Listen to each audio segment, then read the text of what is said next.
Pero nada podía prepararlos para un descubrimiento sorprendente. Creían que eran las únicas personas vivas sobre la Tierra. Pero a medida que se adentraron en el Oriente Medio y en Europa, descubrieron que no estaban solos y que otro pueblo vivía en los refugios rocosos. Eran los neandertales, muy parecidos a nosotros y a pesar de todo, de una forma inquietante, muy diferentes. Debieron llegar a este punto de encuentro siguiendo un camino distinto por completo. ¿Cómo se convirtieron estos seres misteriosos en compañeros de nuestro gran viaje? Historia de dos especies.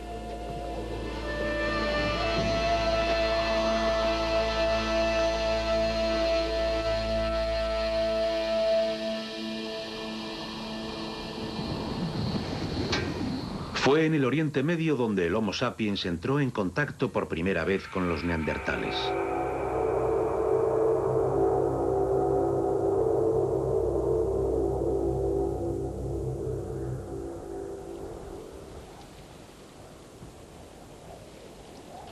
La primera prueba de que nuestros antepasados habían realizado este viaje se encontró en una expedición a Palestina en 1932.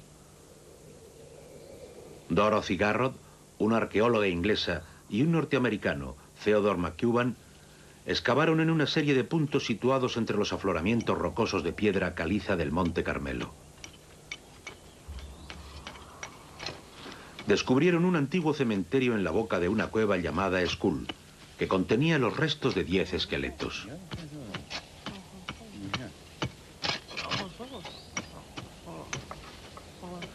En cuanto vieron las herramientas de piedra y los huesos, supieron que eran de una gran antigüedad.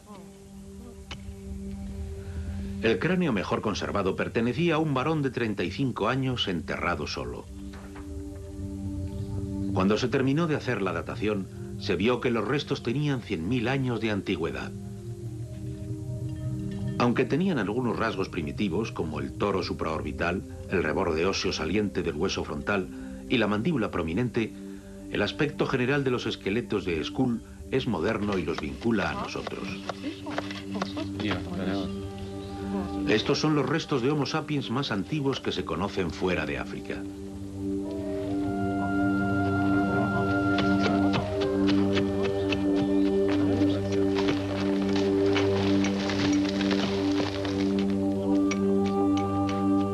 Pero entonces ocurrió algo muy extraño. En la pared de piedra caliza, justo al lado de Skull, hay otra cueva en la pared rocosa llamada Tabún. El cuerpo que encontró allí Dorothy Garrod era muy diferente.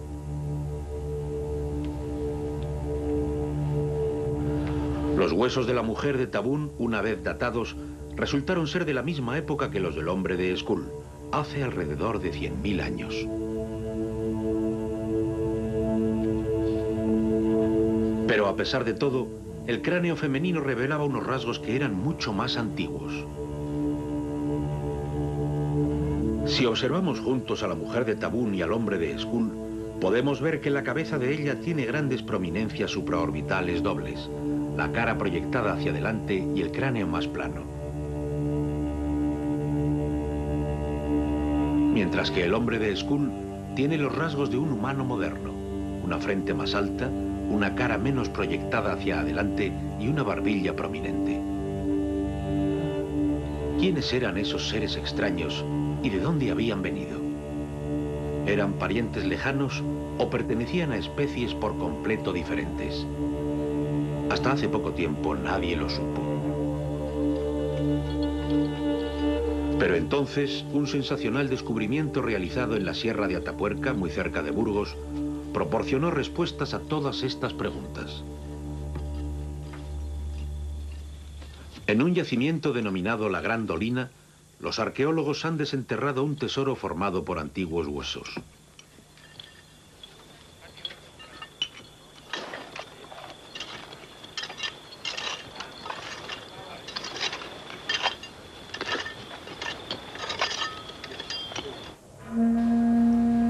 Estos fósiles de 800.000 años de antigüedad no se parecen a ninguno de los encontrados en Europa.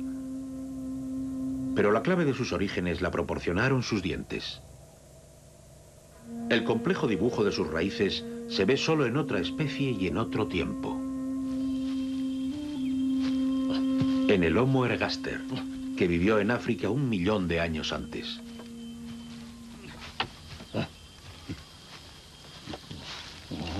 El Homo ergaster, u hombre trabajador, era un homínido, un miembro de la gran familia que incluye a los simios y a los humanos. El Homo ergaster, un ser innovador que usaba herramientas y se alimentaba de carne, fue la primera especie que exploró el mundo. No mucho tiempo después de su aparición, los Homo ergaster iniciaron una gran migración fuera de África.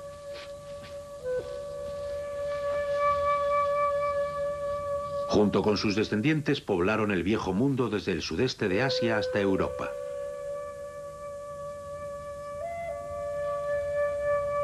Estos huesos de la Gran Dolina proporcionan pruebas fehacientes de su presencia en España. En el curso de miles de años, debieron adaptarse al clima más frío de la Europa del período glaciar. Pero si bien sus dientes los vinculaban a su origen africano, los huesos de su cráneo tenían una apariencia mucho más moderna. ¿Qué les sucedió a estos seres de la Gran Dolina? Hace 1 millón de años, en la Europa del período glaciar no vivían otros homínidos.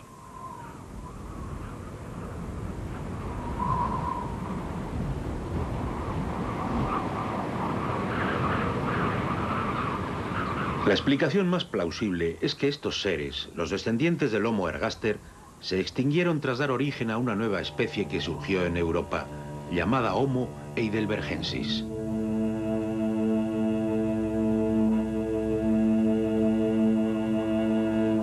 A estos nuevos seres se les puede seguir el rastro a través de las extensiones heladas durante el siguiente medio millón de años. Desde hace 800.000 años hasta hace 300.000, podemos empezar a ver destellos de un estilo de vida organizado.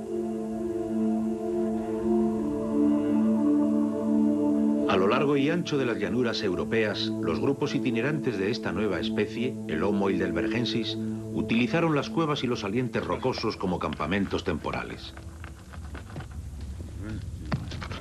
Las pruebas aportadas por los hallazgos realizados en la Europa del Sur sugieren que construían refugios utilizando armazones de madera recubiertos con pieles de animales. Hasta hace poco, nuestra imagen de estos seres primitivos ha sido bastante confusa, y no estaba claro si el Homo heidelbergensis cazaba de forma sistemática partiendo de estos campamentos base, o si, por el contrario, aprovechaba más a menudo la carroña dejada por los depredadores más grandes. Pero ahora, un nuevo descubrimiento ha iluminado las vidas de estos seres.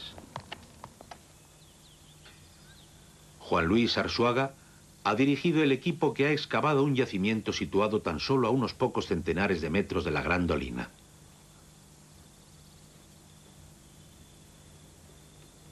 Le han dado el nombre de Sima de los Huesos.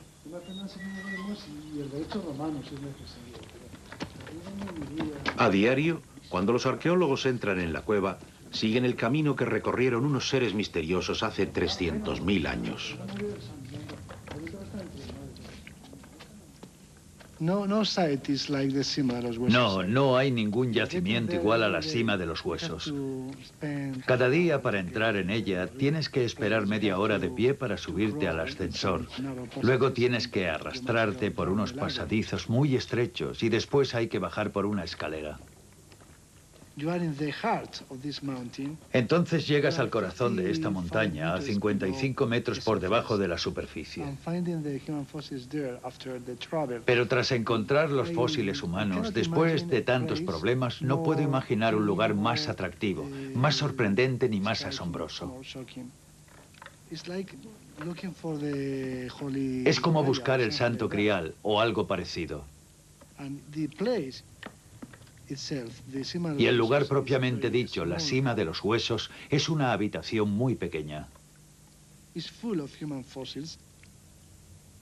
Está llena de fósiles humanos. Incluso construimos un falso suelo para no pisarlos. Así que todo esto produce un poco de angustia. Tienes que prestar mucha atención a lo que haces, porque los fósiles son muy delicados, están húmedos.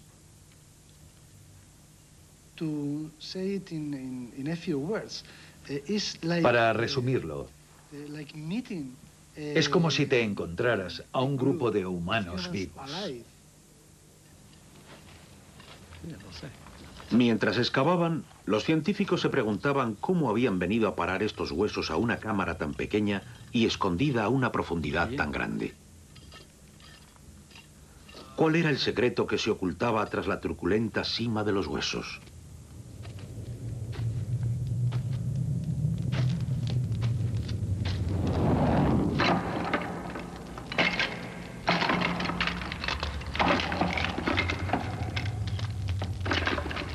Hace 300.000 años, unos antiguos seres arrojaron los cadáveres de sus muertos a un pozo profundo.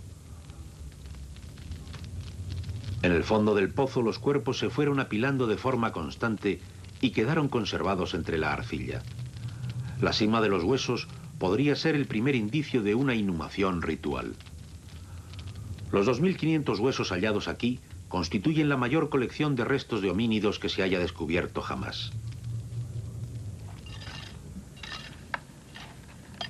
Desde que empezó hace 20 años, el equipo español ha extraído con paciencia los esqueletos de 33 hombres, mujeres y niños, llegando a conocer de forma íntima a cada uno de ellos. Bien.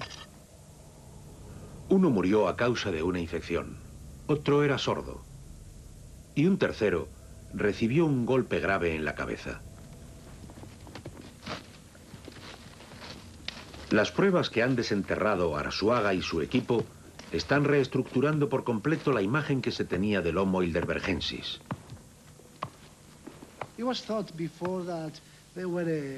Antes de esto siempre se pensaba que eran unos seres pobres, que siempre estaban hambrientos y que comían granos y carroña como una especie de mendigos. Pero lo que hemos descubierto aquí es que eran muy fornidos. Tenían una gran masa corporal. Eran unos seres muy fuertes que no les tendrían tanto miedo a los leones. Tal vez los leones les tenían miedo a ellos. Los marcados toros supraorbitales, la cara prominente y la barbilla hundida hacen que los Homo heidelbergensis de la cima de los huesos se parezcan mucho a los seres que vinimos a buscar. Lo más probable es que sean los antepasados directos de los neandertales, lo cual tendría mucho sentido.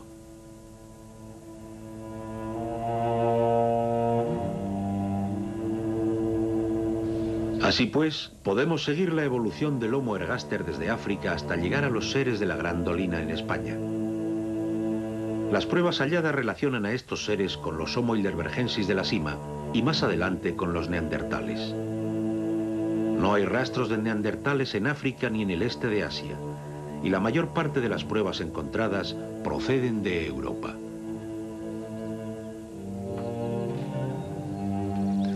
A mediados del siglo XIX, en el norte de Alemania, en el valle de Neandertal en alemán, unos mineros que extraían piedra caliza desenterraron un cráneo. Al principio, los restos fueron tratados con desdén, considerando que pertenecían a algún pobre ser idiota. Pero otros pensaron que ese cráneo representaba el eslabón perdido entre simios y humanos.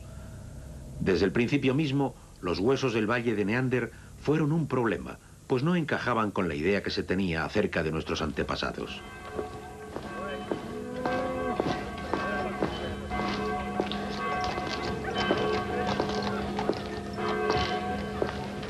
En París, en 1913, el arqueólogo francés Marcelin Bull concluyó su extenso estudio de los huesos de otro neandertal de la Chapelle-aux-Champs.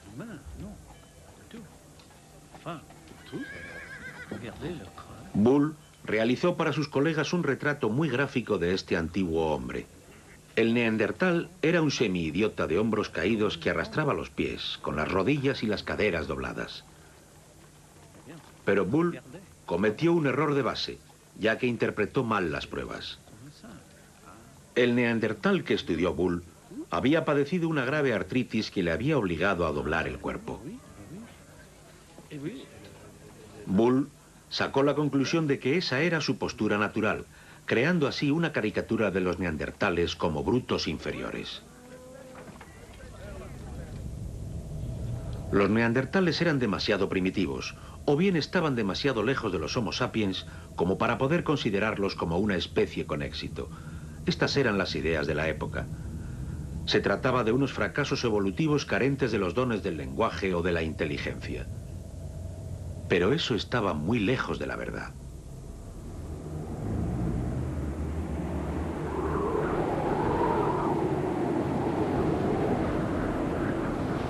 La supervivencia en una tierra dominada por un sombrío período glaciar requería unos seres dotados de unas habilidades y unas adaptaciones únicas, unos seres nacidos y criados en este mundo helado.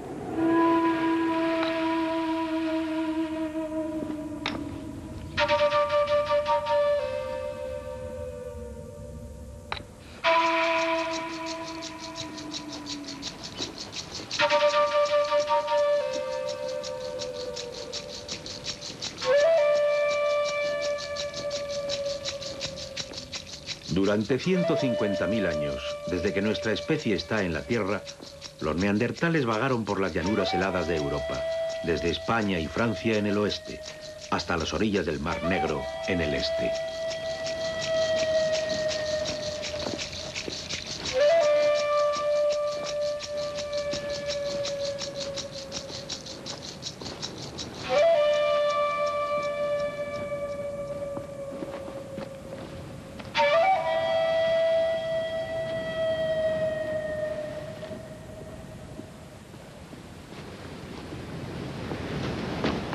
Igual que nuestros antepasados, los neandertales utilizaron el refugio que les ofrecían las repisas y las cuevas de las rocas.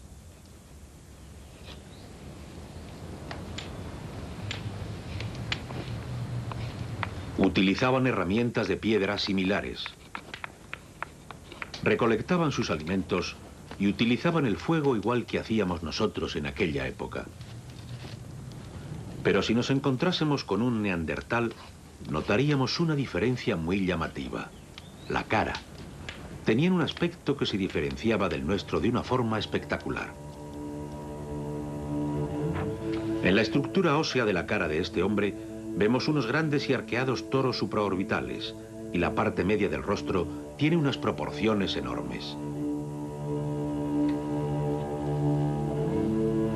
Si vemos este cráneo junto al de un Homo sapiens, resultan muy evidentes las diferencias que presentan en cuanto a tamaño y forma. Las cuencas de los ojos del neandertal son mucho más altas y casi no tiene frente. Y la mandíbula inferior desciende hacia atrás desde los dientes, sin presentar la barbilla prominente de nuestra especie.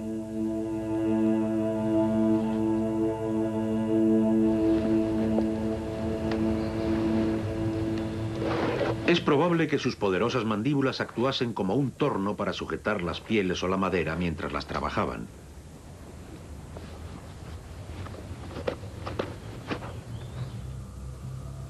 Hay unas fuertes marcas de desgaste en sus incisivos, que tienen un tamaño excepcional. Las estrías dejadas en el esmalte dental contienen rastros microscópicos de material animal y vegetal. Una nariz considerable cubría sus grandes fosas nasales.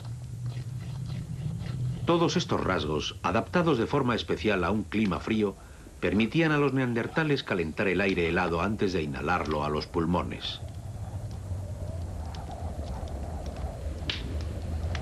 Eran unos seres fuertes.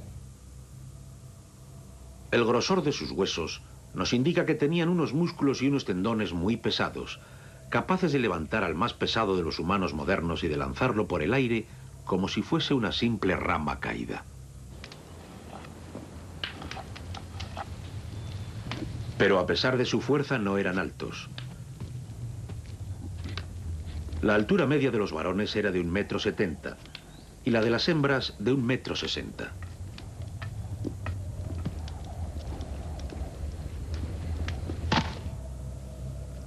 El tamaño y la forma del hueso de una especie nos cuenta muchas más cosas aparte de la talla de los individuos.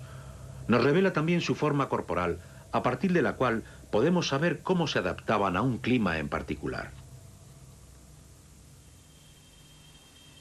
Las razas altas y delgadas, como los masái africanos, tienen una mayor superficie de piel para poder bajar la temperatura corporal mediante la evaporación.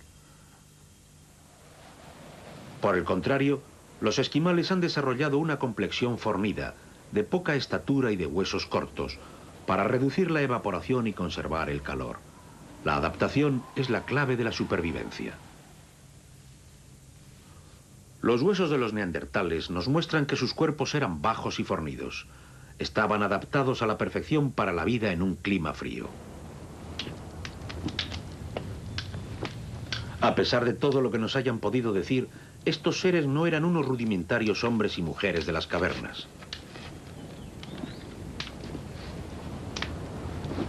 De hecho, el cerebro del neandertal es tan grande como el del Homo sapiens, y a veces mayor.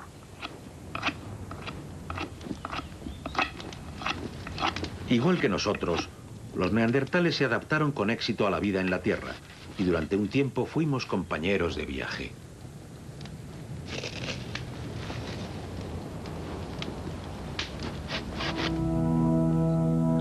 Mientras los neandertales se movieron hacia el sur desde Europa, el Homo sapiens abandonó África y viajó hacia el norte. Así llegaron hasta el Oriente Medio, a un mundo que los neandertales ya habían hecho suyo.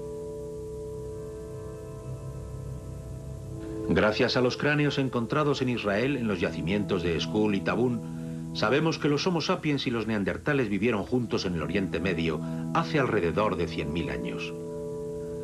¿Qué llevamos nosotros a este encuentro que nos señaló como diferentes?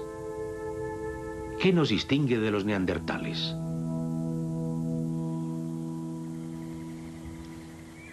Bajo estos afloramientos rocosos de las afueras de Nazaret, en el norte de Israel, se encuentra una de las más antiguas cámaras mortuorias del mundo. En el interior de la cueva de Yebel Kafzeh, los arqueólogos encontraron un cementerio de primitivos restos humanos. Nuestros antepasados humanos enterraron aquí a 21 personas, entre ellas una mujer joven que vivió hace cerca de 100.000 años.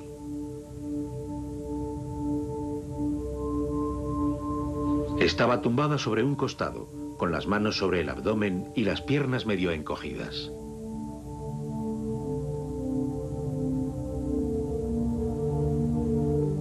A sus pies habían enterrado a un niño de unos 6 años de edad. Es el único enterramiento doble de humanos de aquellos tiempos remotos del que se tiene noticia. Se ha dicho que los esqueletos de Kafzeh son en esencia indistinguibles de los nuestros. Eran unos seres de apariencia muy moderna, con unas cavidades cerebrales elevadas, frentes bastante verticales y solo unos ligeros toros supraorbitales. El volumen de sus cráneos indica un tamaño cerebral similar al de los humanos de hoy día, y tienen además ese rasgo tan distintivo de los humanos modernos, la barbilla prominente. Este cráneo también conservado es uno de los de la cueva de Kafzeh.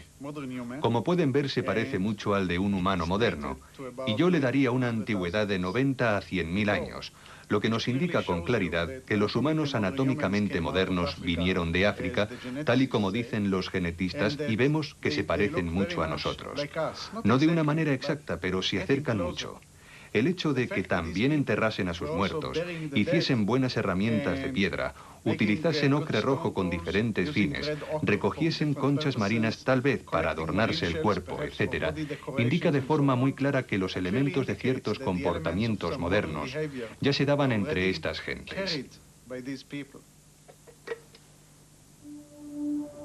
Otro enterramiento de Kafzeh sugiere la presencia de un cierto ritual. En lo que parece ser una pequeña ceremonia, colocaron 2 cuernas de gamo sobre el pecho de este muchacho de 13 años. Esta es la primera prueba que existe de un enterramiento con ofrendas.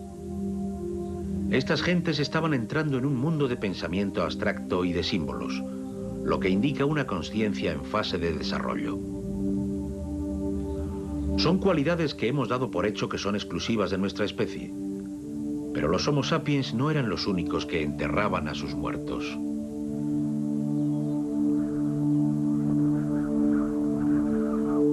En 1983, en la cueva de Guevara, en las laderas meridionales del Monte Carmelo, se descubrió un tesoro que había permanecido oculto durante 60.000 años. Un hombre de edad comprendida entre los 25 y los 35 años. El esqueleto de un neandertal más excitante y más completo jamás descubierto. Cuando se desenterraron los restos, resultó evidente que había sido sepultado a propósito en ese angosto pozo. Ahí había pruebas palpables de un enterramiento realizado por los neandertales. Lo primero que se dicen los arqueólogos cuando descubren un enterramiento es que les gustaría estar seguros de que había sido intencionado. Es decir, que durante las horas de luz resultase imposible descubrir la existencia de la tumba. Eso significa que de hecho excavaron un pozo muy estrecho en el que depositaron el esqueleto. Por consiguiente, muchas de estas costillas, que por regla general no están demasiado bien conservadas, en una excavación normal, en el caso de este enterramiento de Guevara sí que lo están. La segunda cosa que nos indica que se trata de un enterramiento intencionado es el hecho de que falta el cráneo. Y si falta el cráneo no es porque alguien le diera una patada, sino porque alguien fue a recogerlo. Y voy a enseñarles una cosa. Cuando recogieron el cráneo, el tercer molar superior se cayó de su alveolo, de la mandíbula. Así que lo que ocurrió en esencia fue que en algún momento posterior al enterramiento, cuando la carne se había descompuesto, vino alguien y se llevó el cráneo.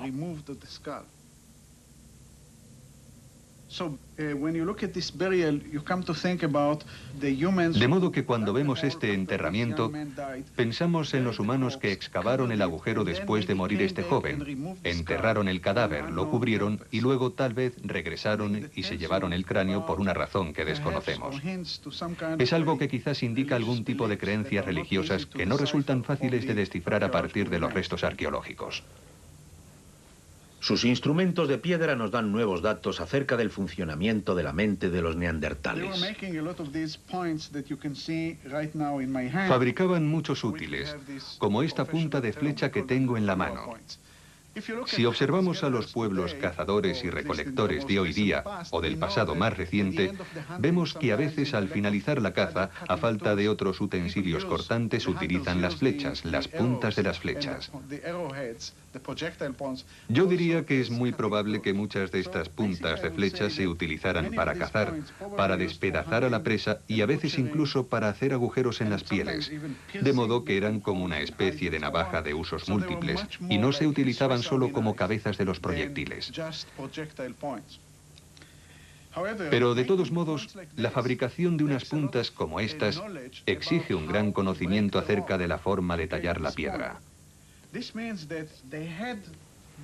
Esto significa que en su mente ya tenían el concepto de la forma y la apariencia que debían tener. Indica de forma muy clara que había un plan previo, que planeaban lo que iban a hacer. Si los neandertales eran capaces de tener unos pensamientos tan abstractos, es muy probable que también tuvieran un lenguaje. El esqueleto de Guevara conserva un pequeño hueso, el hioides, situado en la base de la lengua, cuya principal función es permitir el habla.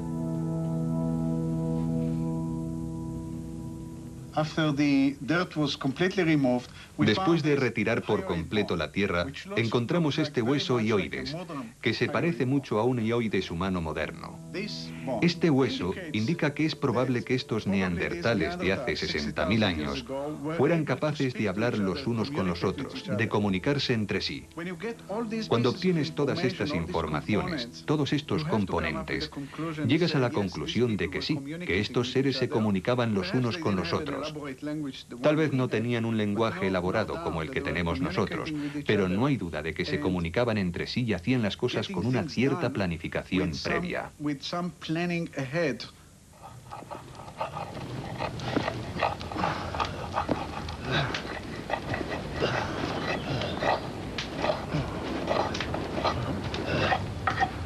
Así que en algunos aspectos, el comportamiento de los neandertales era muy similar al nuestro.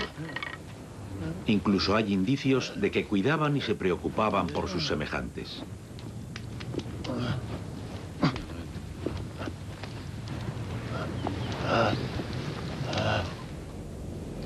Este neandertal tuvo la suerte de estar vivo.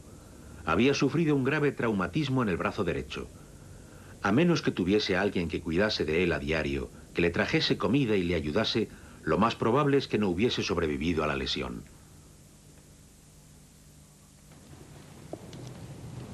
Además de tener emociones complejas, existen pruebas de que los neandertales vivían también en un mundo lleno de símbolos.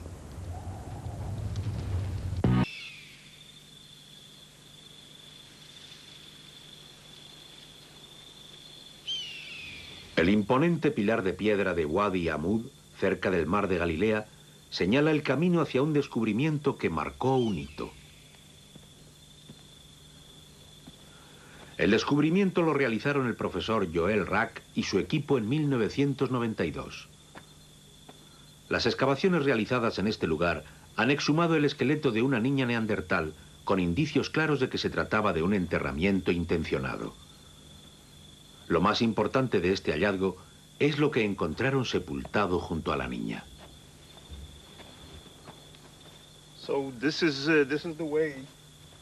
Así fue como encontramos a la niña de Amud.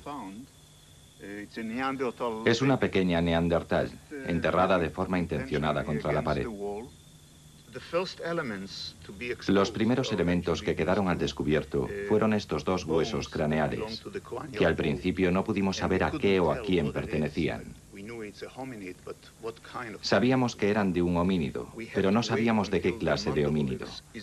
Tuvimos que esperar hasta que la mandíbula quedase al descubierto para darnos cuenta de que carecía de barbilla y se trataba de un cráneo de neandertal, porque incluso a esta edad tan temprana, el Homo sapiens, su homínido contemporáneo, ya tenía una barbilla.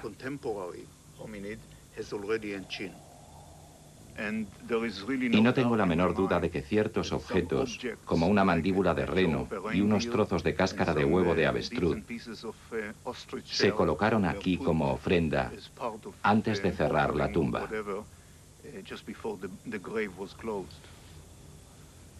La forma en la que están dispuestos los brazos de la niña, apretados contra sus costados, y la colocación de una mandíbula animal sobre su cuerpo, nos revelan que estos neandertales tenían sentimientos de dolor y de pérdida de un ser querido, que expresaban de una forma simbólica.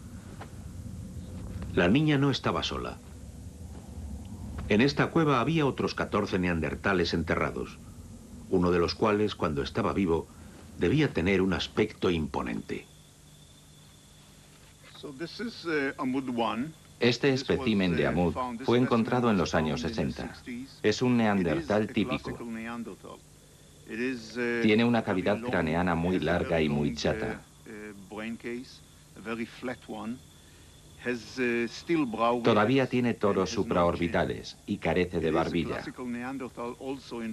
También es un neandertal típico en el sentido de que la capacidad craneana es muy grande.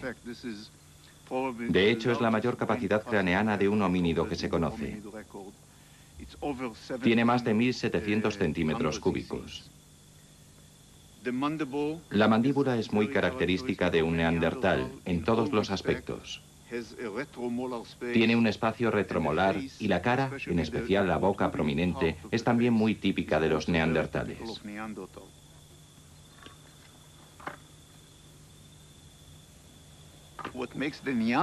Lo que hace tan interesantes a los neandertales es que vivieron al mismo tiempo que nuestros antepasados. Y además, en un momento tan cercano en el tiempo a nuestro presente. Aquí tenemos pruebas de que los neandertales vivieron en el Oriente Medio al menos durante 50.000 años, y al mismo tiempo que los Homo sapiens. Resulta tentador imaginar que compartimos algo más que los utensilios, la práctica de los enterramientos y el simbolismo. Sin duda, unos seres que llevaron una existencia tan paralela a la del Homo sapiens y se comportaban de forma tan similar, Debieron tener relaciones muy cercanas, ser casi como uno de los nuestros. Bueno, ellos no eran como nosotros. La magnitud de las diferencias que existen es inmensa en realidad. Lo vemos en los cráneos. Y yo diría que más todavía en los tejidos blandos. Eran diferentes. Eran muy diferentes los unos de los otros. Yo pienso que son más interesantes que nuestros antepasados directos. Eran tan únicos y tan especiales que son ellos las criaturas de verdad interesantes y no nuestros antepasados. Nuestros antepasados eran muy parecidos a nosotros. Así que si tuviera la oportunidad de viajar en el tiempo, esas son las criaturas a las que me gustaría ver. La verificación de esa diferencia fundamental la proporcionó el esqueleto del neandertal encontrado en el Valle de Neander, en Alemania. De esos huesos se extrajo un fragmento minúsculo de material genético que nos dio una información espectacular. El mensaje transmitido por los antiguos genes fue que los neandertales y los humanos no son parientes cercanos. Hay demasiadas variaciones genéticas entre estos dos grupos de seres, 4 veces más de las que esperaríamos encontrar entre dos humanos cualesquiera. Se trata de dos especies diferentes.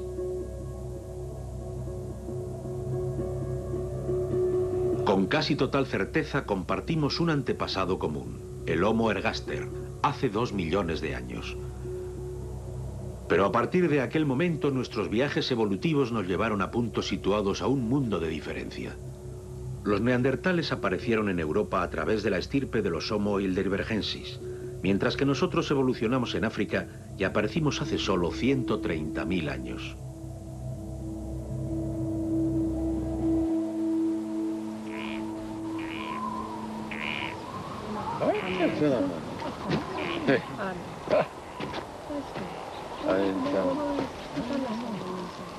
Hace unos 40.000 años, los humanos modernos abandonaron el Oriente Medio y trasladándose hacia el norte llegaron a Europa.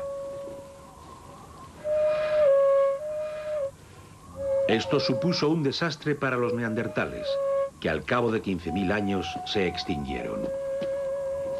La especie desapareció por completo.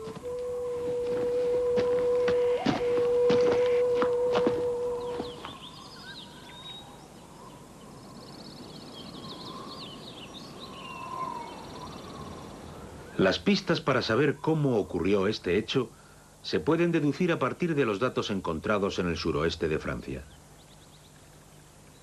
Las paredes de piedra caliza y los afloramientos rocosos del Valle de la Dordoña ofrecían un refugio ideal para estos seres de vida cazadora y recolectora. Tanto los neandertales como los humanos modernos hicieron de este sitio su hogar. Pero había una diferencia muy grande en la forma en la que utilizaban sus recursos naturales. Durante el período glaciar, la Dordoña era una ruta migratoria para los rebaños de renos. Y todos los años, al comienzo de la primavera, los salmones remontaban el río para desovar.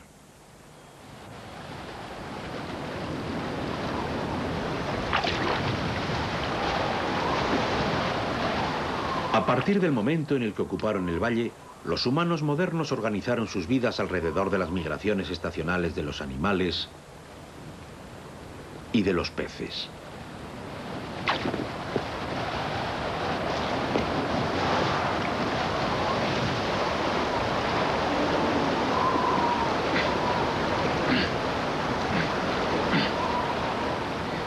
Esas gentes vagaban por todo el territorio buscando y encontrando un refugio temporal allá donde iban.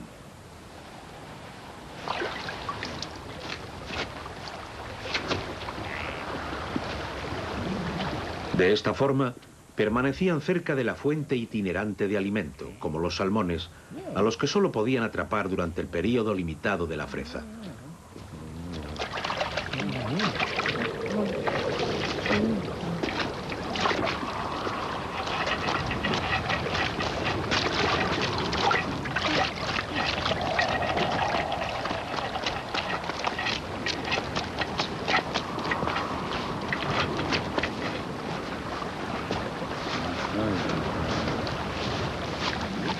Era una existencia nómada, sin la estabilidad y la comodidad de un hogar permanente. Pero los beneficios que obtenían eran de una importancia capital.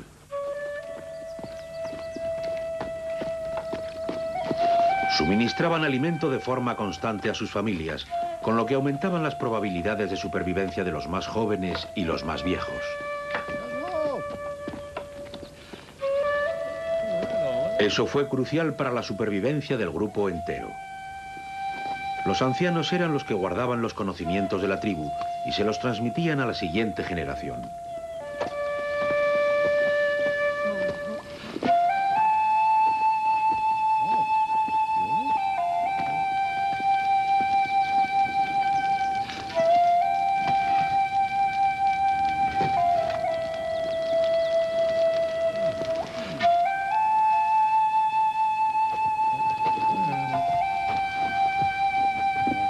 La vida nómada amplió su visión del mundo, lo que a su vez abrió sus mentes.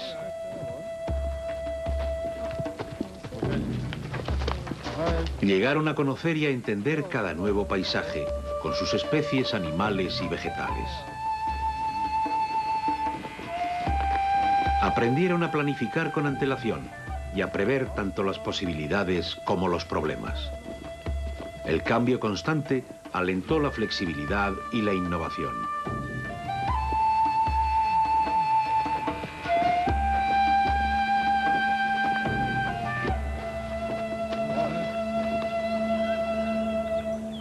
Las pruebas de todas estas adaptaciones se pueden ver en yacimientos como el de Flatmalén, junto al río Ser, en la Dordoña.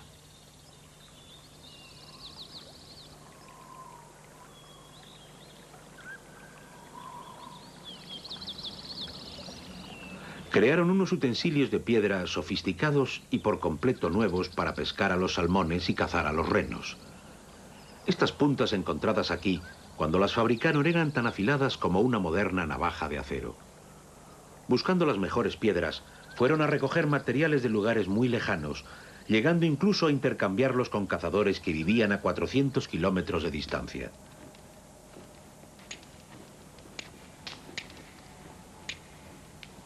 Su imaginación inventó nuevas formas de hacer las cosas.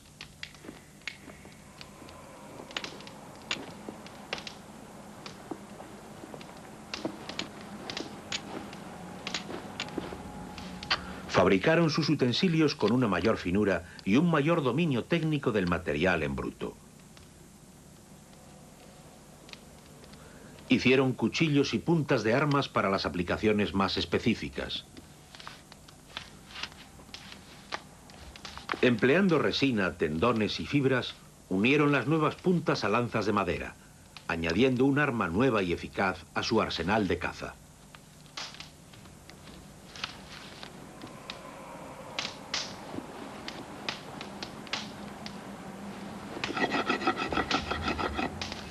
Mientras se trasladaban a través de los campos, debieron encontrarse con otros grupos, forjando nuevas alianzas e intercambiando ideas.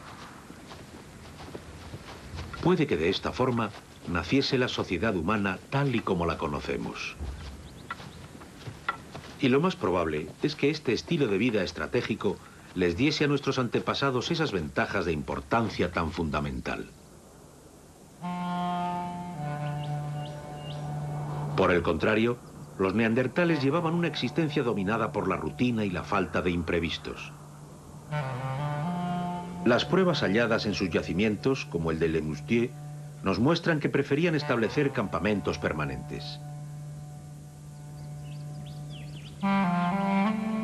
El diseño de sus utensilios apenas cambió en el transcurso de 150.000 años.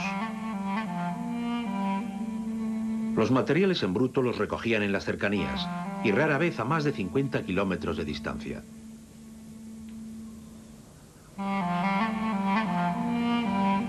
Los neandertales se alejaban de los lugares donde vivían para ir a buscar alimentos, siempre en pequeños grupos y no aventurándose nunca demasiado lejos. Su dieta se limitaba a lo que encontraban a poca distancia de sus campamentos. De todos modos, no parece que cazasen renos ni que pescasen salmones. Los huesos de animales encontrados en los lugares donde vivían nos indican que cazaban uno de los animales salvajes más poderosos de aquellos tiempos, un bóvido, el uro. No es sorprendente que sus huesos presenten rastros de lesiones. Las 3/4 partes de ellos tienen señales de fracturas soldadas, sobre todo en la parte superior del cuerpo.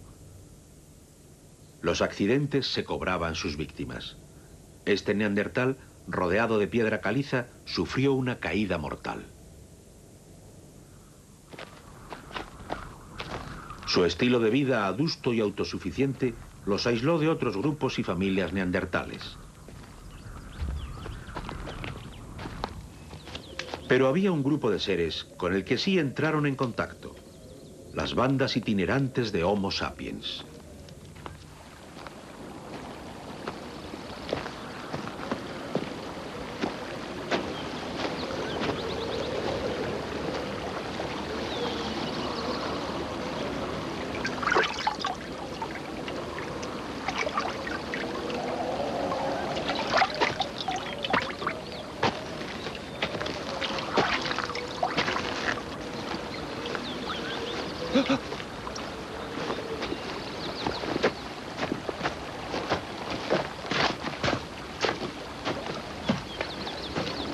Aunque podríamos esperar encontrar pruebas de un enfrentamiento violento, parece que las dos especies vivieron una al lado de la otra en bastante armonía. Gracias a estos intercambios, los neandertales aprendieron a modificar el diseño de sus utensilios. Los conflictos territoriales eran improbables en esos tiempos, en los que tan poca gente compartía el paisaje. Es probable que en Europa viviesen tan solo entre 10 y 12.000 humanos modernos y neandertales, menos de 500 grupos familiares esparcidos a través de todo el continente.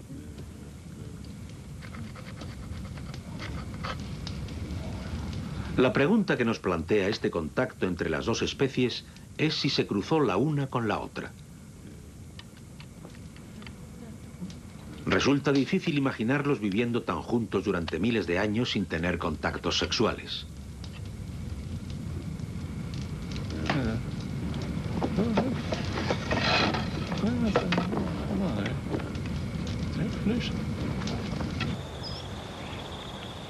Un intrigante enterramiento de Portugal sugiere la posibilidad de al menos un caso de cruce.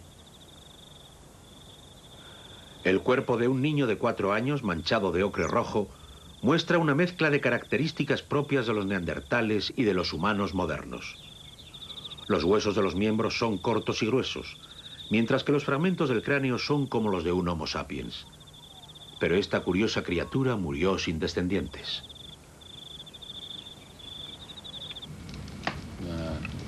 No hay prueba de que hoy en día haya genes de neandertal mezclados con los nuestros.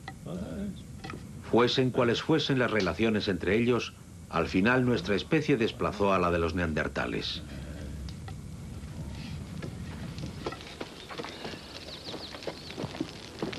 Lo único que necesitaba el Homo sapiens era una adaptación un poco mejor al medio ambiente europeo. Los genetistas han calculado que una simple ventaja del 2% en los índices de supervivencia les habría permitido superar a los neandertales en solo 30 generaciones, es decir, en 1000 años.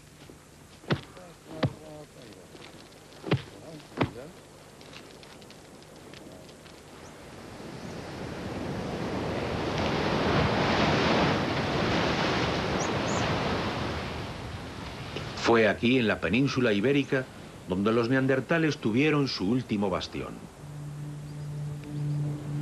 Poco a poco se vieron empujados a ocupar estas escarpadas tierras de las partes más occidentales de Europa. Hemos encontrado sus restos en cuevas y repisas rocosas aisladas.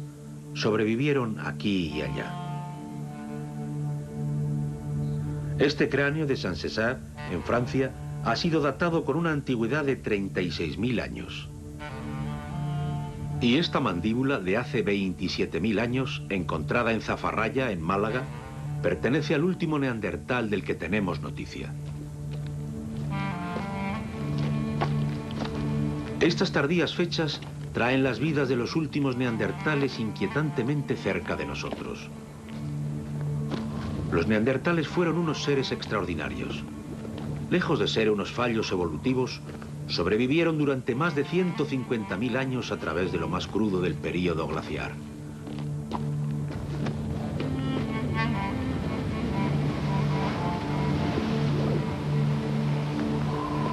Durante una gran parte de ese tiempo, compartieron el mundo con nosotros. Puede que fuesen una especie diferente, pero formaban parte de la gran familia de los homínidos, de nuestra familia. Con su desaparición, nos convertimos en la única especie de seres humanos que quedaba en la Tierra.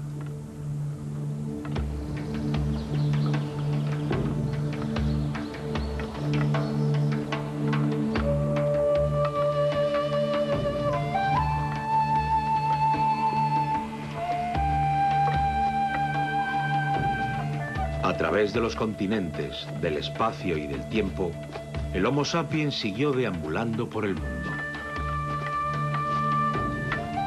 Más allá del Oriente Medio, más allá de Europa y hasta llegar a otra clase de mundo.